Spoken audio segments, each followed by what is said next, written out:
আসসালামু আলাইকুম রাহমাতুল্লাহ। যদি আপনার এমন কোনো শত্রু থাকে যে অনেক অত্যাচারী, তার এই অত্যাচার কখনো বন্ধ হয় না এবং বিভিন্নভাবে সে জুলুম করে আপনাকে কষ্ট দেয়, তাহলে তার অত্যাচার থেকে মুক্তির জন্য মাগরিবের নামাজের পর অথবা এশার নামাজের পর এই বাক্যটি পড়ুন। কিভাবে পড়বেন? অজু অবস্থায় এই আমলটি করবেন, লাগাতার আমলটি করতে থাকুন, একদিনও মিস করবেন না।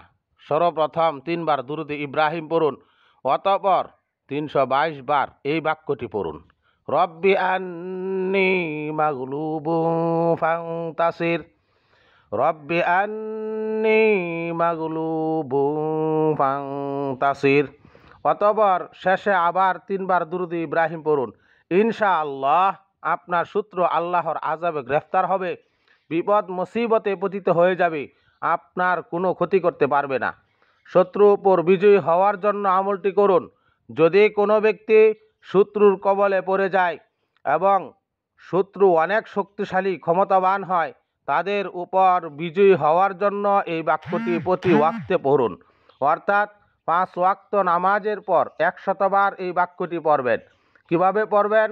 প্রত্যেক নামাজের পর সর্বপ্রথম 3 বার দুরূদ শরীফ পড়ুন, অতঃপর 100 বার এই বাক্যটি পড়ুন, আল্লাহুম্মা মুনজিলাল কিতাবি মুজরিয়াস সাহাবি সারিআল হিসাব হাজিমাল ইহজাব ইহজিমহুম, আল্লাহুম্মা মুনজিলাল কিতাবি মুজরিয়াস সাহাবি সারিআল হিসাব হাজিমাল আহজাব ইহজিবহুম।